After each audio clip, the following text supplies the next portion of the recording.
नमस्कार, welcome once again. आपका फिर से स्वागत है आप इनको कैप्सूल के ऑफिशियल यूट्यूब चैनल पर। आज हम लोग आपसे डिस्कस करने वाले हैं बेसिक फैक्ट्स ऑफ इंडिया के बारे में, भारत के मूल तथ्यों के बारे में, भारत से संबंधित जो बेसिक ज्योग्राफिकल जानकारी है उसके बारे में डिस्कस करने वाले हैं। आखिरी तक बने रहिएगा। सारे क्वेश्चन जो भी डिस्कस करेंगे सबके ऑप्शंस के बारे में और उनसे रिलेटेड चीजों के बारे में बहुत ही डिटेल डिस्कशन आपको मिलने जा रहा है। आखिरी तक बने रहेंगे आप हमारे साथ, तो इन सारी जो इन्फॉर्मेशन जो हम आपके लिए लेकर के आए हैं ये आप 4-6 घंटे की मेहनत करेंगे तब वो चीज आप कलेक्ट कर पाएंगे। तो आप बने रहेंगे अगर हमारे साथ पूरे टाइम तक, तो आपको बहुत ही कॉन्सेंट्रेटेड इन्फॉर्मेशन, बहुत ही अच्छी जानकारी मिलने वाली है। तो आइए स्टार्ट करते हैं। चलते पहले क्वेश्चन पे। क्वेश्चन नंबर 1, पहला क्वेश्चन है, which one of the following latitudinal extent is relevant for the extent of India's area? निम्न में से कौन सा अक्षांशीय विस्तार भारतीय क्षेत्र के विस्तार से के संगत है?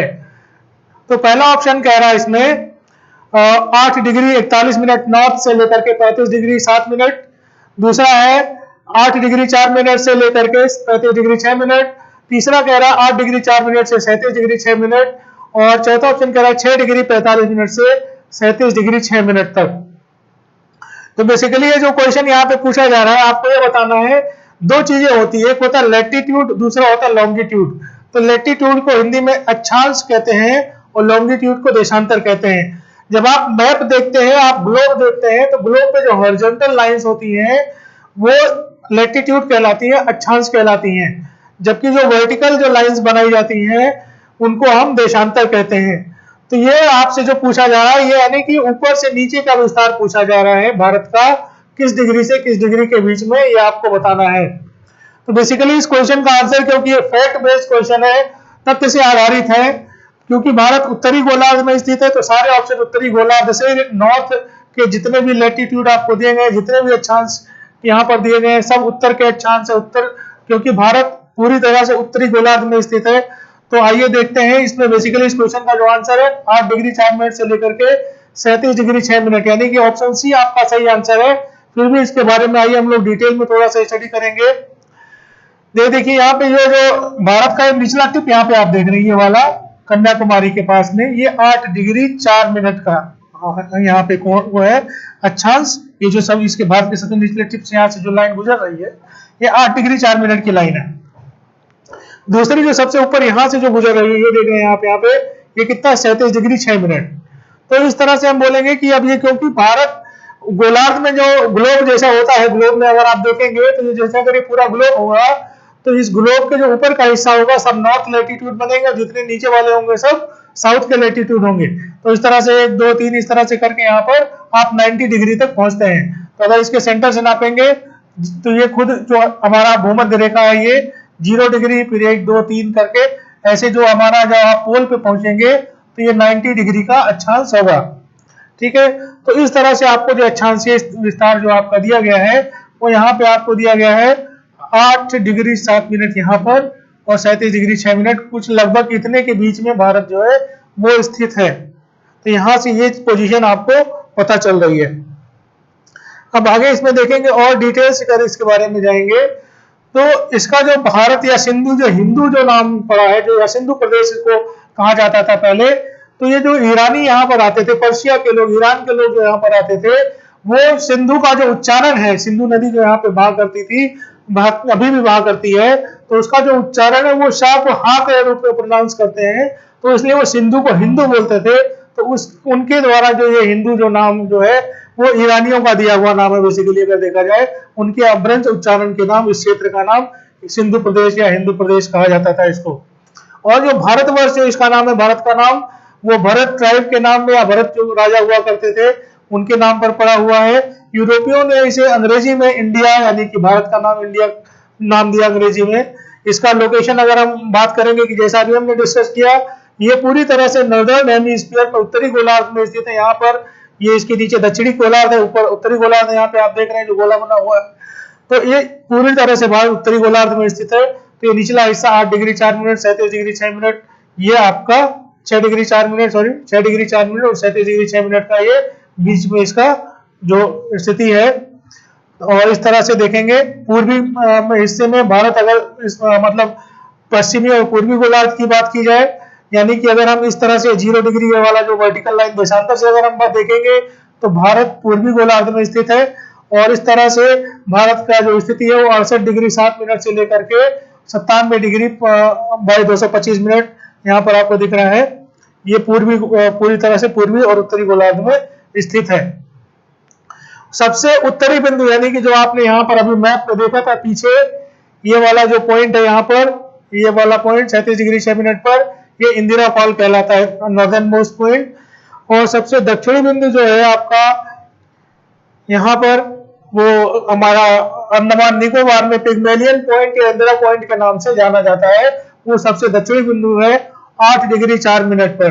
ठीक है, और ये 8 डिग्री 6 मिनट जो आपने एक्सटेंट अभी देखा यहाँ पर भारत का जो विस्तार के बारे में अगर हम बात करें तो यहाँ पे तो ये 8 डिग्री 4 मिनट है, यानी कि अगर हम पूरे लैंड केवल मेन लैंड की बात करें तो 8 डिग्री 4 मिनट से 37 डिग्री 6 मिनट है। और लेकिन अगर हम आइलैंड को यानी कि अंडमान निकोबार और नीचे तक विस्तृत है और आगे तक फैले हुए हैं, तो उस हिसाब से अगर हम इसका देखेंगे विस्तार, तो आपका ये जो यहाँ पे गया वो 6 डिग्री 4 मिनट तक नीचे तक गया हुआ है भारत का जो पूरा विस्तार है। तो इस तरह से जो उत्तर दक्षिण का जो विस्तार है भारत का जो यानी कि हाइट थोड़ी ज्यादा है, लगभग अक्षांशीय और देशांतीय जो विस्तार है देशांतर का वो लगभग समान है, यानी कि 3000 किलोमीटर के आसपास है। लेकिन नॉर्थ साउथ जो डिस्टेंस है वो ज्यादा है और ईस्ट वेस्ट की डिस्टेंस तो थोड़ी कम है। यानी इस तरह से आप देख रहे हैं कि जो नॉर्थ साउथ जो डिस्टेंस है वो 3214 किलोमीटर है, जबकि ईस्ट वेस्ट की जो डिस्टेंस है वो 2933 किलोमीटर है। ठीक, तो इस तरह से भारत की अगर स्थलीय सीमा देखी जाए, स्थलीय सीमा का मतलब कि ये केवल लैंड वाला हिस्सा अगर हम कवर करें, यानी कि ये वाला जो बॉर्डर है यहाँ पे जो लैंड के अराउंड में जो सराउंडिंग में जो बॉर्डर बन रहा है, अगर हम उसकी बात करें तो जो लैंड का फ्रंटियर है वो 15,200 किलोमीटर है। और जो केवल अगर तट रेखा की बात करें यानी कि जो समुद्र से जो लगी हुई सीमा है वो 7516 किलोमीटर है, और इसमें आइलैंड्स की जो सीमा रेखा है वो शामिल नहीं है जो कि 6100 किलोमीटर है। यानी कि टोटल कोस्ट लाइन की अगर आप बात करेंगे तो 7516 और 6100 किलोमीटर, इन दोनों को आप जोड़ देंगे यानी कि 13,716 किलोमीटर, यह आपकी तट रेखा होगी टोटल। यानी कि लैंड यानी कि जो मेन लैंड है उसकी जो तट रेखा प्लस जो आइलैंड्स है उनकी तट रेखा को मिला करके। और इस तट रेखा के हिसाब से क्वेश्चन भी बनते हैं, जैसे पूछा गया कई बार पूछा गया है कि जो सबसे लंबी जो तट रेखा वो किस राज्य की बनती है। तो इस तरह से देखेंगे तो गुजरात का जो शेप है वो ऐसे ऐसे करके घूम करके, तो बेसिकली उसके शेप के कारण जो गुजरात की तट रेखा बहुत लंबी हो जाती है उसके आकार के कारण। तो दूसरे नंबर पे जो सबसे लंबी तट रेखा है वो है आंध्र प्रदेश की। आइए अगले क्वेश्चन नंबर पे चलते हैं, क्वेश्चन नंबर 2 पर। क्वेश्चन नंबर 2 क्या कह रहा है, which one of the following countries share the longest land frontier with India. कौन सा देश भारत के साथ सबसे लंबी स्थल सीमा साझा करता है, ये क्वेश्चन आपको बताना है। ये क्वेश्चन है तो बहुत आसान, बहुत सिंपल, कई बार आया है, कई बार पूछा जा चुका है। यहाँ पे क्वेश्चन को रखने का पर्पज ये नहीं है, क्वेश्चन को रखने का पर्पज उद्देश्य ये है कि इससे संबंधित और भी बहुत सारी जानकारियां हम आपको बताएंगे जो आगे आने वाले एग्जाम में आपके लिए बहुत इंपॉर्टेंट हो सकती है, पूछी जा सकती है। तो यहाँ पर जो आपका आंसर है वो बांग्लादेश है। वंस अगेन बांग्लादेश का जो आकार है और बांग्लादेश की स्थिति है उसके, ऐसे तो आपको लगता है कि चीन के साथ बहुत लंबी सीमा होगी भारत की, लेकिन वास्तव में बांग्लादेश का आकार इस तरह से घूम करके है और उसके चारों तरफ से भारत का पूरा एरिया बना हुआ है, इसलिए जो बांग्लादेश के साथ जो भारत की सीमा है वो बहुत लंबी है। और चीन का जो स्थान है वो बाद में आता है। इस क्वेश्चन का आंसर तो बांग्लादेश है। बाकी फैक्ट्स आइए हम लोग देखते हैं क्या है इसके बारे में।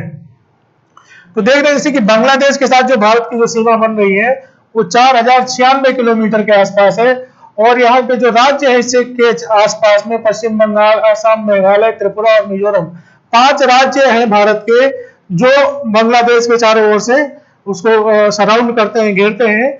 तो इस तरह से आप यहाँ पे पूरी एक टेबल है, आप इसको नोट डाउन भी कर सकते हैं, स्क्रीनशॉट ले सकते हैं, जिससे कि आपको ये जो इन्फॉर्मेशन है टेबुलर फॉर्म में कि सबसे लंबी सीमा जो किसके साथ में, बांग्लादेश के साथ में, फिर उसके बाद चीन के साथ में, फिर पाकिस्तान के साथ में, फिर नेपाल। ठीक, यानी कि ऐसे पाकिस्तान के साथ में तीसरे नंबर पे सबसे बड़ी सीमा जो है देखने से तो लगता है चीन के साथ में है, लेकिन बांग्लादेश का आकार इस तरह से है कि वो गोल गोल उसी के अंदर में सिमटा हुआ है, जिससे कि उसके साथ जो सीमा है भारत की वो सबसे लंबी बनती है जो कि 4096 किलोमीटर है। ठीक, इसमें जो 5 राज्य बनाते हैं इसके साथ सीमा, इसी तरह से चीन के साथ ये 3488 किलोमीटर की सीमा है। और पहले अगर यही क्वेश्चन अगर पहले आपसे पूछा जाता, ठीक है, तो यहाँ पर तो 5 राज्य चीन के साथ में पहले से भी थे, लेकिन अब पाकिस्तान के साथ पहले 4 थे, अब 5 हो गए हैं, क्योंकि जम्मू कश्मीर का जो अलग जो लेह वाला जो पोर्शन अलग कर दिया गया है वो भी पाकिस्तान के साथ में बॉर्डर बनाता है। तो इस तरह से एक राज्य बढ़ गया है, यानी पहले 4 थे और ये 5 हो गया है। तो पाकिस्तान के साथ में आप देख रहे हैं जम्मू कश्मीर, लद्दाख, पंजाब, राजस्थान और गुजरात, यानी कि पाकिस्तान के साथ भी 5 राज्य सीमा बनाते हैं, चीन के साथ भी 5 राज्य सीमा बनाते हैं, बांग्लादेश के साथ भी 5 राज्य सीमा बनाते हैं और नेपाल के साथ भी 5 राज्य सीमा बनाते हैं। आपके साथ बहुत ही इंटरेस्टिंग क्वेश्चन बन सकता है, आपको ऐसे कोई ऑप्शन दिया जा सकता है, पूछा जाएगा कि इनमें से कौन सा देश ऐसा है जिनके साथ भारत के 5 राज्य सीमा नहीं बनाते हैं। तो इसमें ऑप्शन आपको 2 में से कोई एक ऑप्शन दिया जाएगा सही, बाकी 3 ऑप्शन ऊपर से ले लिए जाएंगे। तो उसमें म्यांमार और भूटान, इनके साथ आप देख रहे हैं कि 4 स्टेट इनसे अटैच हैं, जबकि बाकी जो बांग्लादेश, चीन, पाकिस्तान और नेपाल के साथ भारत के 5 राज्य उनसे जुड़े हुए हैं, उनसे उनके अटैच्ड हैं, उनसे लिंक्ड हैं। ठीक, तो इस तरह से ये बहुत ही इंपॉर्टेंट है। यहाँ पे आप राज्यों के नाम भी देख सकते हैं, ये बहुत ही महत्वपूर्ण तथ्य है, इनसे क्वेश्चन बहुत ही बनता है। ठीक है, ये जो है यहाँ पे आप ये देख सकते हैं, इसका जो बांग्लादेश का जो मैप है, यहाँ पे वेस्ट बंगाल है, फिर आप देख रहे हैं असम है, मेघालय है इससे जुड़ा हुआ, फिर इधर त्रिपुरा और मिजोरम, तो 2, 3 और एक असम 4 और वेस्ट बंगाल यहाँ पे 5। तो इस तरह से 5 राज्य यहाँ पर इसके हैं। फिर भूटान से भी इसी तरह से आप देख रहे हैं यहाँ पर कि इससे सिक्किम, वेस्ट बंगाल, असम, अरुणाचल, इस तरह से यहाँ पे भी ये 5 राज्यों से जुड़ा हुआ है, सॉरी 4 राज्यों से। नेपाल 5 उससे जुड़ा हुआ, सिक्किम है, वेस्ट बंगाल है, आपका बिहार है, यूपी है, उत्तराखंड है। तो इसी तरह से आप चीन के बारे में देखेंगे तो ये आप अगर मैप को इस तरह से भी एनालाइज करेंगे तो आपके लिए याद करना, इसको ध्यान रखना, मेमोराइज करना बहुत आसान होता है पिक्चर के थ्रू किसी भी चीज को। अगले क्वेश्चन पे चलते हैं, question number 3, Which one of the following countries is larger in area than India? निम्नलिखित में से कौन सा देश क्षेत्रफल में भारत से बड़ा है? 4 देश आप ऑप्शन में दिए गए हैं आपको, चीन, फ्रांस, इजिप्ट एंड ईरान। तो इन 4 में से देखना, बेसिकली अगर आप ऐसे मैप में अगर आपको याद हो, ध्यान हो, तो इसमें केवल जो है एक ही कंट्री ऐसा है जो इंडिया से बड़ा है, बाकी इंडिया से बहुत छोटे छोटे देश हैं।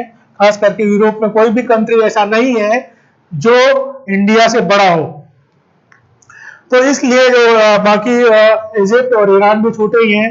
इस क्वेश्चन का आंसर बहुत ही स्ट्रेट फॉरवर्ड है, चाइना इसका आंसर है। लेकिन वंस अगेन ये क्वेश्चन को देने का पर्पस ये नहीं है कि आप इसका आंसर जानते हैं कि नहीं, इससे रिलेटेड क्या चीजें पूछी जा सकती है वो बहुत इंपॉर्टेंट है। अब जैसे आपको आगे यहाँ पर ये टॉप 10 जो कंट्रीज हैं एरिया के हिसाब से, तो आपसे इसका सीक्वेंस भी पूछा जा सकता है कि टॉप 3 कंट्रीज एरिया के हिसाब से कौन है, तो रशिया, कनाडा, अमेरिका। ठीक, ये टॉप 10 बिल्कुल सीक्वेंस में लिखे गए हैं और भारत का जो स्थान है वो 7वें नंबर पर आता है। ये 10 कंट्रीज के नाम है, तो Russia, Canada, America, China, Brazil, Australia, Bharat, Argentina, Kazakhstan, Sudan. तो ये कंट्रीज हैं। तो इसमें आप जैसा कि देख रहे हैं ग्रीन वाला हिस्सा यहाँ पर दिख रहा है, रशिया सबसे बड़ा दिख रहा है। फिर रशिया के बाद आप यहाँ पे देखेंगे पूरे उत्तरी अमेरिका में 2 ही बड़े मेन देश हैं, एक जो है आपका अमेरिका है नीला वाला, और ये जो पिंक दिख रहा है कनाडा। ठीक, तो रूस के बाद कनाडा है, कनाडा के बाद फिर अमेरिका। आप देख रहे होंगे ऐसे भी कनाडा बड़ा दिख रहा है और अमेरिका छोटा दिख रहा है। फिर रूस के बाद कनाडा है, फिर अमेरिका है, उसके बाद चाइना का नंबर है, ब्लू कलर से यहाँ पे देख रहे हैं ये। ठीक है, उसके बाद फिर ब्राजील यहाँ पे रेड कलर से आपको दिखाई दे रहा है ये वाला, फिर उसके बाद ऑस्ट्रेलिया है, फिर उसके बाद इंडिया यहाँ पर दिख रहा है आपको। तो इस तरह से Russia, Canada, America, China, Brazil, Australia, India, Argentina, Kazakhstan, Sudan, तो ये 7 देश हैं। इसमें से सिर्फ चीन है ऐसा है जो भारत से बड़ा है वहां पर उस चारों ऑप्शन में से। बाकी फ्रांस और ये सब जो आपको ईरान और मिस्र वगैरह जो ऑप्शन है वो कोई भी इसमें से नहीं है टॉप 10 में से। ठीक, तो अगर ये टॉप 10 कंट्रीज के आपको ये नाम पता है सीक्वेंस में, तो आप इनको इस क्वेश्चन का आंसर ऐसे भी दे सकते हैं और इससे रिलेटेड और भी तरह के क्वेश्चन आपको आपके आंसर इससे दिए जा सकते हैं।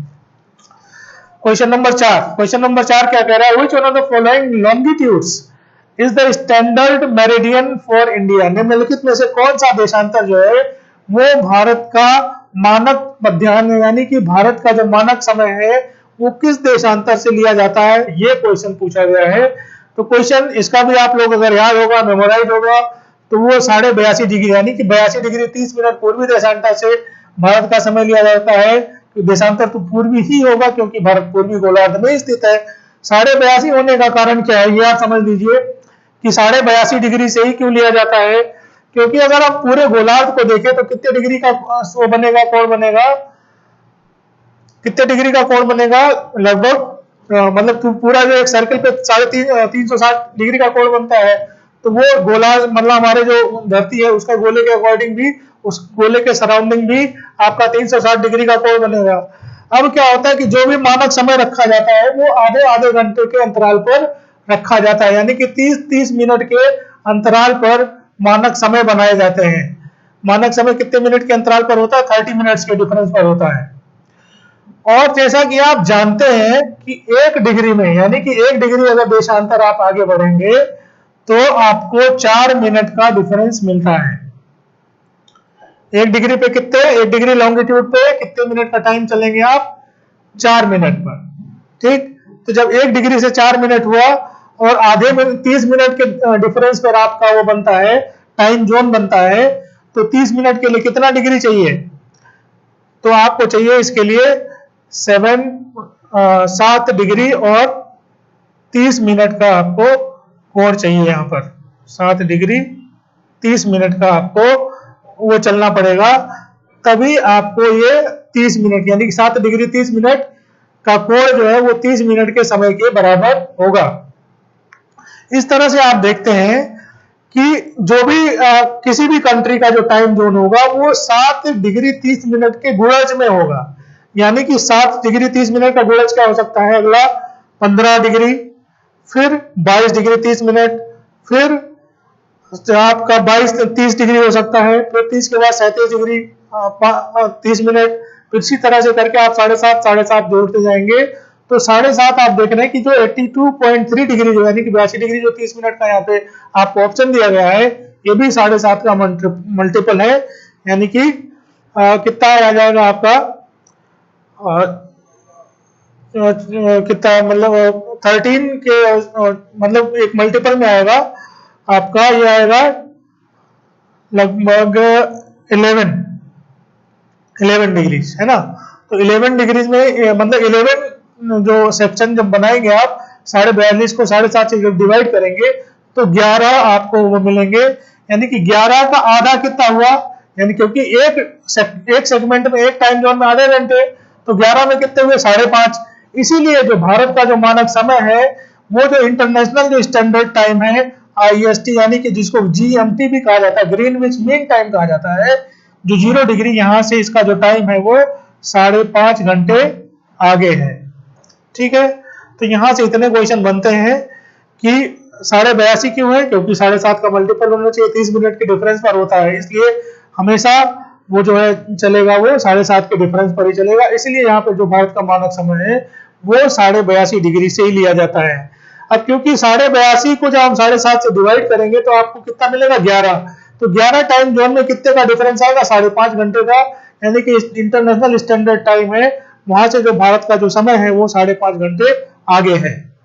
ठीक है, ये पूरब की ओर जब बढ़ेंगे तो समय आगे होगा और पश्चिम की ओर जब जाएंगे तो समय पीछे होगा, ये आपको ध्यान रखना है। क्योंकि धरती जो है वो कैसे घूमती, उल्टा घूमती है, यानी कि सूरज हमको पूरब से पश्चिम की ओर जाता हुआ दिखाई देता है, जबकि अर्थ पश्चिम से पूरब की तरफ रोटेट कर रही होती है। तो इस वजह से जो क्या होता है, जो सूर्य होता है वो पूर्वी गोलार्ध में पहले पहुंचता है, पश्चिमी गोलार्ध में बाद में पहुंचता है, बाद में दिखाई देता है। इसलिए पूर्वी गोलार्ध का जो समय है वो पश्चिमी गोलार्ध से आगे होता है। इसलिए इस क्वेश्चन का जो आंसर है वो आपको क्लियर हो गया होगा। आइए अगले क्वेश्चन पे चलते हैं। Next question, question number 5। देखिए अब यहाँ पे एक चीज और हम फैक्ट बताते हैं, इससे रिलेटेड आपके लिए लेके आए थे। देखिए अब ये यहाँ इसी से क्वेश्चन से रिलेटेड भारत का मध्याह्न समय आपने समझ लिया कि 82.5 डिग्री है, 5.5 घंटे आगे है, मिर्जापुर से लिया जाता है एक टाइम जो है। अब ये जो पूछा जाता है कभी कभी, जो कर्क रेखा है वो कितने राज्यों से होकर के गुजरती है, तो कर्क रेखा का बहुत सिंपल से यहाँ पे फॉर्मूला है। देखिएगा ये जो गुजरात आपको यहाँ पे दिखाई दे रहा है, ये तो कर्क रेखा है गुजरात के जस्ट यहाँ पे जो ऊपरी वाला हिस्सा है, यहाँ के इसी के बराबर से ऐसे ऐसे करके यहाँ पर ये जाती है यहाँ पे। तो इस तरह से जब आप देखेंगे तो यहाँ पे त्रिपुरा और मिजोरम है, तो उसके बाद वेस्ट बंगाल आएगा, उड़ीसा आएगा, छत्तीसगढ़ आएगा, एमपी आएगा, यूपी आएगा और गुजरात आएगा और मध्य प्रदेश आएगा। तो इस तरह से गुजरात, राजस्थान, मध्य प्रदेश, यूपी, एमपी, छत्तीसगढ़, उड़ीसा, ये 6 राज्य इधर हो गए, बाकी त्रिपुरा और मिजोरम ये 2 इधर हो गए। तो इस तरह से कुल 8 राज्यों से यहाँ पर आपकी जो कर्क रेखा है वो इससे होकर के गुजरती है, 8 राज्यों से होकर के गुजरती है। ये क्वेश्चन पूछा जा सकता है। मैप अगर याद रखेंगे, ध्यान रखेंगे, तो आपको गुजरात के इस हिस्से से आप लाइन लेकर के जाएंगे तो देखिए राजस्थान में भी एंटर करेगी, एमपी में भी एंटर करेगी और फिर ये यूपी में भी एंटर करेगी थोड़ा सा, और फिर ये आपका छत्तीसगढ़, फिर आपका उड़ीसा, वेस्ट बंगाल, त्रिपुरा और मिजोरम, ये 8 राज्यों से होकर के गुजरेगी। ठीक है, नेक्स्ट क्वेश्चन, क्वेश्चन नंबर 5। इन जो 4 ऑप्शन दिए गए, क्वेश्चन पूछा गया है कि किस राज्य का क्षेत्रफल सबसे कम है। ये क्वेश्चन सिविल सर्विसेज प्री में आए हैं 2003 में। ऑप्शन आपके गोवा, नागालैंड, सिक्किम, त्रिपुरा। ये बेसिकली ये अगर स्टेट्स को हम साइज के अकॉर्डिंग डिवाइड करें तो ये सारे के सारे स्टेट जो है वो स्मॉल स्टेट की कैटेगरी में आते हैं, बट जैसे बड़े स्टेट की कैटेगरी में आते हैं यूपी, एमपी, महाराष्ट्र, राजस्थान, ये सब बड़े स्टेट की कैटेगरी में आते हैं। नॉर्थ ईस्ट के स्टेट्स हैं अरुणाचल को छोड़ करके, सिक्किम वगैरह, गोवा, ये सब छोटे स्टेट की कैटेगरी में आते हैं। तो इसमें पूछा गया कि इसमें सबसे छोटा सा यानी कि इस राज्य का जो क्षेत्रफल एरिया है वो सबसे कम है। तो इसमें जो आपका आंसर है वो है गोवा। गोवा का एरिया वो सबसे कम है इन सभी में। और हम बाकी ऑप्शंस के बारे में देखेंगे अगर, तो यहाँ पे देखेंगे जो गोवा का एरिया आप देख रहे हैं 3.7 थाउजेंड स्क्वायर किलोमीटर, नागालैंड का एरिया है 16.6 थाउजेंड स्क्वायर किलोमीटर, सिक्किम का एरिया 7, त्रिपुरा का है 10। यानी कि सिक्किम सबसे छोटे में अगर जाएंगे तो इन 4 ऑप्शन में से गोवा, फिर सिक्किम, फिर त्रिपुरा, फिर नागालैंड, ये आपका सीक्वेंस बनेगा। ठीक है, बाकी बड़े राज्यों में आप जानते हैं राजस्थान सबसे बड़ा है, फिर मध्य प्रदेश, फिर महाराष्ट्र, फिर यूपी चौथे नंबर पे आता है साइज के आधार पर। तो ये बड़े राज्यों का क्रम है, राजस्थान, मध्य प्रदेश, महाराष्ट्र, उत्तर प्रदेश। छोटे राज्यों में जो क्रम है बड़े से छोटे के साइज में, इसमें छोटे। क्वेश्चन नंबर 7, क्वेश्चन पूछा कि 9 डिग्री चैनल किस किस आइलैंड को अलग करता है। ये आपका क्वेश्चन है। क्वेश्चन तो जो 8 डिग्री चैनल है, 9 डिग्री चैनल है, 10 डिग्री चैनल है, ये 3 चैनल हैं जिससे क्वेश्चन बनते हैं। यहाँ पे जो क्वेश्चन आपके सामने इसमें पूछा गया है कि 9 डिग्री चैनल किन किन आइलैंड्स को सेपरेट करता है। कोई क्वेश्चन सीडीएस में 2001 में पूछा गया है। तो बेसिकली आपको जो ऑप्शन दिए गए car Nicobar, great Nicobar, Lakshadweep, Minicoy, little Andaman, car Nicobar, उत्तरी अंडमान, दक्षिणी अंडमान। तो बेसिकली अगर यहाँ पे आप देखेंगे तो ये जो 9 डिग्री चैनल, तो 3 चैनल है बेसिकली आपके पास, ठीक, 8 डिग्री, 9 डिग्री, 10 डिग्री। जो 8 डिग्री और 10 डिग्री चैनल है वो अंडमान निकोबार की तरफ से वहां पे स्थित है। जो 9 डिग्री चैनल है वो आपके इंडिया के पीछे के हिस्से में यानी कि अरब सागर में, वो लक्षद्वीप आइलैंड्स के बीच में स्थित है। तो इसमें लक्षद्वीप से रिलेटेड जो आपका ऑप्शन है वो सिर्फ एक ही ऑप्शन है, वो है बी। ठीक, इसलिए जो क्वेश्चन का आंसर होगा लक्षद्वीप, वो मिनिकॉय के बीच में जो 9 डिग्री चैनल हो लक्षद्वीप और मिनिकॉय को अलग करता है। बाकी जो आपके ऑप्शन है कार निकोबार, ग्रेट निकोबार या लिटिल अंडमान और कार निकोबार, इन सबसे जो रिलेटेड चैनल्स हैं उसके बारे में आगे देखते हैं। ध्यान रखने का तरीका ये था,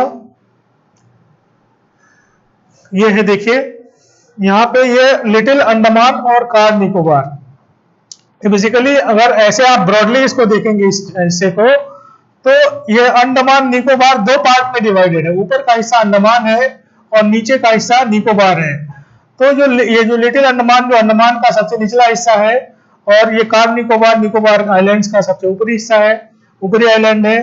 तो इन दोनों को यानी कि अंडमान और निकोबार को जो सेपरेट करता है उस चैनल को, ये 10 डिग्री चैनल है। यानी कि यहाँ से 10 डिग्री लैटिट्यूड भी पास होता है और ये चैनल भी संयोग से यहीं पर है, इसीलिए इसको 10 डिग्री चैनल कहा जाता है। और एक चैनल आप यहाँ पर देख रहे हैं कोको आइलैंड्स के बीच में से, जो कोको स्ट्रेट या कोको चैनल भी बोला जाता है इसको। तो कोको आइलैंड बेसिकली म्यांमार का है। अंडमान से ऊपर आप देखेंगे तो म्यांमार है, म्यांमार का आइलैंड है कोको आइलैंड। या अंडमान के ऊपर बीच में जो दोनों के जो कनेक्ट कर रहा है, इसको कोको जल संधि या कोको स्ट्रेट कहा जाता है। ठीक, इसी तरह से आप एक और पैसेज यहाँ पर देख रहे हैं, लिटिल अंडमान और पोर्ट ब्लेयर। ये जो दोनों आइलैंड्स के बीच में से जो पैसेज है, जो पानी का रास्ता है, वो डंकन पैसेज के नाम से जाना जाता है। ठीक, तो इस तरह से यहाँ पर आप देख रहे हैं कि 3 चैनल आपको यहाँ दिखाई दे रहे हैं। एक कोको स्ट्रेट दिखाई दे, कोको जल संधि, फिर डंकन पैसेज और फिर 10 degree channel. 10 degree channel basically Andaman और निकोबार को अलग करता है। 9 डिग्री के बारे में आपने देख ही लिया कि लक्षद्वीप और मिनिकॉय को सेपरेट करता है। आगे यहाँ पर डिटेल में थोड़ा सा देख लेते हैं। देखिए ये यहाँ पर है आपका 9 डिग्री चैनल, लक्षद्वीप, मिनिकॉय। तो इसके बीच में जो चैनल है, जो पैसेज है, पानी का जो रास्ता है, वो 9 डिग्री चैनल के नाम से जाना जाता है। मिनिकॉय और मालदीव के बीच में ये 8 डिग्री चैनल इधर से आता है। और यहाँ पर आप देखेंगे 10 डिग्री चैनल था, डंकन पैसेज था। ठीक, डंकन पैसेज जो है दक्षिण अंडमान और ये आपका छोटा अंडमान, ये यहाँ पे डंकन पैसेज है, जबकि अंडमान और निकोबार को जो अलग कर रहा है वो 10 डिग्री चैनल है। ठीक, ऊपर आपने देखा था कोकोस आइलैंड के बारे में, ये था इसके बारे में डिटेल्स। नेक्स्ट क्वेश्चन पे चलते हैं, question number 8। Which one of the following states does not form the border with Bangladesh? निम्नलिखित में से कौन सा राज्य बांग्लादेश के साथ सीमा नहीं बनाता है? ये क्वेश्चन हम लोग, अगर आपको ध्यान हो, जब हमने सीमा डिस्कस की थी कि किस देश के साथ भारत की सीमा सबसे लंबी है, तो वहां पे हमने स्टेट्स के बारे में भी डिस्कस किया था। तो आपको बताना है कि कौन सा स्टेट जो है बांग्लादेश के साथ सीमा नहीं बनाता है। देखिए, कोई चीजें वही है, फैक्ट्स वही है, उसी क्वेश्चन, उसी चीज को, उसी फैक्ट को दूसरे तरीके से पूछा जा रहा है। यूपीपीसीएस 2000 में क्वेश्चन आया है। तो आपके ऑप्शन है मेघालय, त्रिपुरा, मणिपुर, मिजोरम। तो आपने देखा था कि जो मेघालय ऊपरी हिस्से में है और त्रिपुरा और मिजोरम जो है बांग्लादेश के आपके नॉर्थ ईस्ट वाले हिस्से में उसके बॉर्डर बनाते हैं, जबकि जो त्रिपुरा है वो सॉरी मणिपुर जो है वो म्यांमार के साथ सीमा बनाता है, ना कि बांग्लादेश के साथ में सीमा बनाता है। इसलिए जो आपका इस क्वेश्चन का जो आंसर होगा वो क्या होगा? मणिपुर होगा। ठीक, ये देखिए मणिपुर यहाँ पे म्यांमार के साथ में सीमा बना रहा है, जबकि मिजोरम और त्रिपुरा ये नीचे बांग्लादेश है, बांग्लादेश का साथ त्रिपुरा, मिजोरम।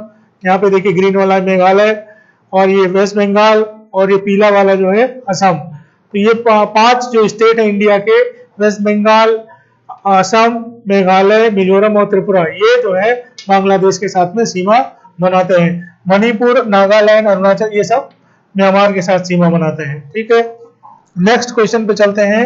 अगला क्वेश्चन है question number 9। Indian sovereignty in the sea extend up to dash dash nautical miles.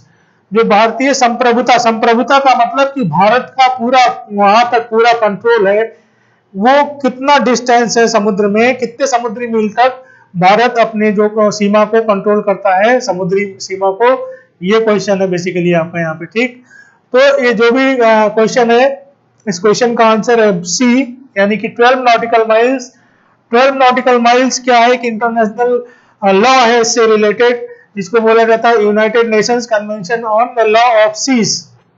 तो इस लॉ के अकॉर्डिंग जो सभी एक एग्रीमेंट हुआ सभी कंट्रीज के बीच में, सभी देश उससे सहमत है, सभी देश उसको फॉलो करते हैं। तो वो एक उन्होंने मानक बना रखा है कि जो भी आपका जो मीन टाइडल लेवल होता है, यानी कि जो आपकी जो तटरेखा भी तो बदलती रहती है, तटरेखा बदलती रहती है। सही तटरेखा कैसे पता करते हैं कि जो हाईएस्ट और लोएस्ट टाइड के बीच का जो मीन होता है, जो एवरेज होता है, उसी का जो आपको जो कोस्ट लाइन माना जाता है। और वहां से 12 नॉटिकल माइल्स तक, 12 नॉटिकल मील तक, 12 समुद्री मील तक जो भारत सरकार है वो अपनी सेना को, अपनी नेवी को वहां पर डिप्लॉय कर सकती है, उसको सिक्योर करने के लिए, उसको सेफगार्ड करने के लिए। इसलिए बोला जा रहा है कि संप्रभुता, यानी कि वहां पे हमारी जो आर्मी, वहां पे हमारा कंट्रोल, वहां पर हम किसी को एंटर नहीं करने दे सकते, वहां से हम चीजों को कंट्रोल करते हैं, वहां हमारी नेवी रहती है। तो ये जो डिस्टेंस है वो 12 नॉटिकल माइल तक का डिस्टेंस होता है, और ये भारत जो है वहां तक पूरी तरह से कंट्रोल रखता है। तो ये जो डिस्टेंस है इसके यहाँ पे देख रहे हैं आप, United Nations convention on the law of the sea 1982। इस कन्वेंशन के अकॉर्डिंग ये जो बाउंड्रीज है वो तय की गई हैं। इसमें जो आपका टेरिटोरियल सी होता है, यानी कि जिसपे आप फुल कंट्रोल रखते हैं, जिसपे आप सॉवरेनिटी आपकी होती है, संप्रभुता होती है, वो 12 नॉटिकल माइल्स तक। अगला जो क्षेत्र कॉन्टिगुअस जोन या मिश्रित क्षेत्र जिसको बोलते हैं, वो फर्दर 12 नॉटिकल माइल्स और होता है, यानी कि जो आपकी जो तट रेखा वहां से 24 मील तक, या जो आपका जो टेरिटोरियल से उससे 12 मील और आगे तक होता है कॉन्टिगुअस जोन।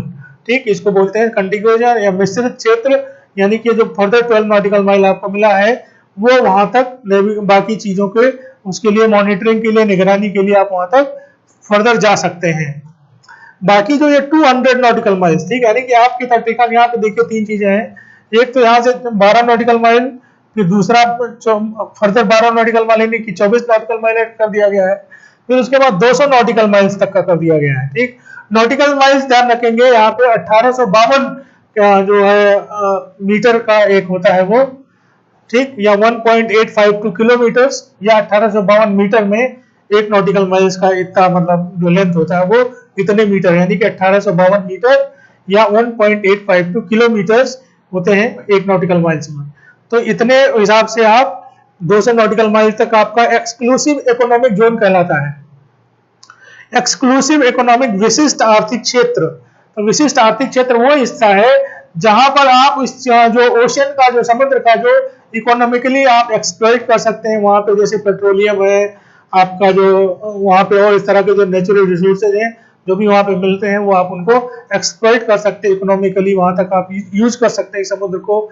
ये एक एक्सक्लूसिव इकोनॉमिक जोन कहलाता है और ये 200 नॉटिकल माइल्स तक फैला होता है। ठीक, तो ये तीन क्षेत्र बेसिकली है, टेरिटोरियल सी, कॉन्टिगुअस जोन और विशिष्ट आर्थिक क्षेत्र। तो 12 नॉटिकल माइल्स तक टेरिटोरियल सी होता है, फिर उससे और 12 नॉटिकल माइल्स यानी कि कुल 24 नॉटिकल माइल आपकी सीमा तटरेखा से होता है कॉन्टिगुअस जोन या मिश्रित क्षेत्र कहते हैं इसको, और ये ईईजेड यानी कि विशिष्ट आर्थिक क्षेत्र कहलाता है, 200 नॉटिकल माइल्स तक होता है और यहाँ पर आप अपनी सारी इकोनॉमिक एक्टिविटीज वहां तक कैरी कर सकते हैं। आइए अगले क्वेश्चन पे चलते हैं, क्वेश्चन नंबर 10 और हमारा आखिरी क्वेश्चन कि निम्नलिखित में से किस शहर में सूर्य की ऊर्ध्वाधर किरणें कभी नहीं मिलेंगी। ठीक, ये भी वंस अगेन बहुत टेक्निकल लॉजिकल क्वेश्चन है, आपको लॉजिक समझना है इस क्वेश्चन का, आप बहुत आसानी से आंसर दे सकते हैं। कि जैसा भी हमने जब क्वेश्चन डिस्कस किया था आपके भारतीय मानक समय के बारे में, तो हमने एक बात बताई थी वहां पर कि जो कर्क रेखा है वो गुजरात के ऊपर ऐसे ऐसे करके सीधे सीधे 8 राज्यों को कवर करते हुए जाती है। तो कर्क रेखा बेसिकली है क्या, जैसे इक्वेटर और कर्क रेखा की अगर आप बात करेंगे तो इक्वेटर और कर्क रेखा में क्या होता है कि जो सूर्य है, कर्क आप देखेंगे जैसे अर्थ का स्ट्रक्चर है, अर्थ ये ग्लोब है मान लीजिए, तो ग्लोब है, यहाँ पे ये आपका भूमध्य रेखा है 0 डिग्री, इंडिया यहाँ कहीं पर है, ठीक, 8 डिग्री 7 मिनट से लेकर 37 डिग्री 6 मिनट तक ये इंडिया है यहाँ पर। अब यहाँ पे ये 0 डिग्री की लाइन है, तो बेसिकली आप क्या हो रहा है, और यहाँ पे आप इंडिया के बीच से ये जो जा रही है ये 37.5 डिग्री पर, सॉरी 23 डिग्री, 23.5 डिग्री पर ये है Tropic of Cancer. Tropic of Cancer ये क्या है, इक्वेटर, और इसी तरह से इसके नीचे क्या है 23.5 डिग्री, 23.5 डिग्री साउथ, ये क्या है नॉर्थ। ठीक, तो ये क्या है ट्रॉपिक ऑफ कैप्रिकॉर्न, ये मकर रेखा है, ये कर्क रेखा है और ये भूमध्य रेखा है। ये बेसिकली इस जोन के अंदर जो आता, जो एरिया आता है उसको हम बोलते हैं ट्रॉपिक। ठीक, इसीलिए ये ट्रॉपिक ऑफ कैप्रिकॉर्न या ट्रॉपिक ऑफ कैंसर, ये कर्क रेखा, ये मकर रेखा। ये क्या होता है, जब सूर्य दक्षिण की तरफ होता है तो मैक्सिमम यहां तक आता है, फिर आप देखते हैं कि क्या होता है कि जब ऑस्ट्रेलिया में यहाँ पे गर्मी होने लगती है उस समय, फिर इस सीमा से पहुंच करके फिर वापस लौटता है, भूमध्य रेखा पर आता है, फिर उत्तरी यहाँ पर 23.5 डिग्री तक आता है, फिर वापस लौटता है, फिर भूमध्य रेखा पर आता है। तो इस तरह से साल में एक चक्कर चलता रहता है पूरा, ये पूरा 4 महीने 3 महीने का एक एक साइकिल होता है कि 3 महीने में 0 डिग्री यहाँ आएगा, फिर अगले 3 महीने यहाँ जाएगा, फिर 3 महीने यहाँ जाएगा, फिर 3 महीने, तो इस तरह से पूरे एक साल का जो चक्कर जो इसका कंप्लीट हो रहा है वो इस तरह से, इसकी जो सूर्य का जो मूवमेंट इस तरह से होता है अर्थ के ऊपर। तो अब क्या हो रहा होता है बेसिकली यहाँ पर देखा जाए, कहने कि सूर्य जो है इन्हीं दो लाइंस के बीच में ही मूव करता है, यानी कि सूर्य सीधा इस लाइन के ऊपर कभी नहीं जा सकता है, कभी नहीं जाता है, तो कभी जा ही नहीं सकता क्योंकि इसके ऊपर, इसलिए जब कभी भी अगर आप सूर्य की सीधी किरणें एक्सपेक्ट करेंगे तो वो इस क्षेत्र के बीच में ही सूर्य की सीधी किरण पड़ेगी, इसके नीचे या इसके इधर सूर्य की सीधी किरण आपको कभी नहीं मिल सकती है।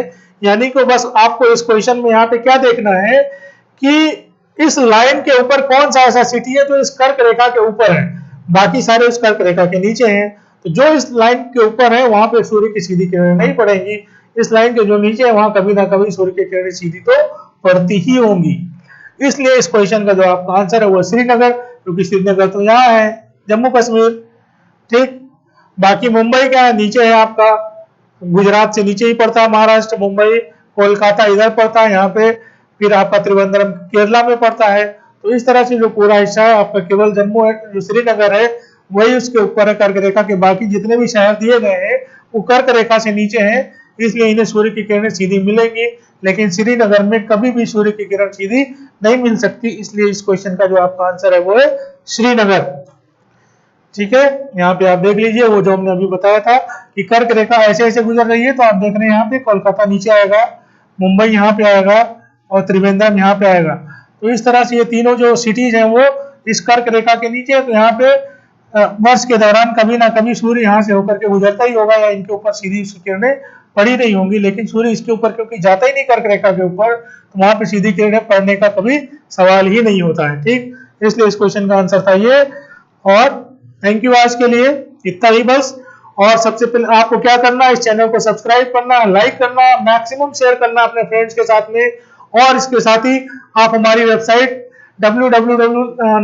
https पे आप जा सकते हैं, यहाँ पर https infocapsule.in पर जा करके अपना रजिस्टर कर सकते हैं, और यहाँ पे डेली क्विजेज आपको मिलेंगी और भी बहुत सारे स्टडी मटेरियल मिलेंगे, पीडीएफ फाइलें मिलेंगी, और जो अभी आपने यहाँ पे क्वेश्चन देखा ये क्वेश्चन भी मिलेंगे वहां पर। ठीक, तो इन क्वेश्चंस को आप वहां पे जा करके अटेम्प्ट कर सकते हैं, प्रैक्टिस कर सकते हैं, उसका पीडीएफ डाउनलोड कर सकते हैं, और सारी चीजें वहां पर आपका इस तरह से रिवाइज होगा। आपको रेडीमेड कंटेंट वहां पे डेली बेसिस पे मिलता ही रहेगा, करंट अफेयर्स भी मिलता रहेगा आपको। तो इस तरह से बहुत सारी जानकारी वहां पे आपको मिलेगी। चैनल को सब्सक्राइब करना ना भूलें और बेल आइकन दबाना ना भूलिएगा, क्योंकि आपको इस तरह की जो इन्फॉर्मेशन है वीडियो जब भी हम डालेंगे तो उसका अपडेट भी आपको मिलता रहेगा। Thank you.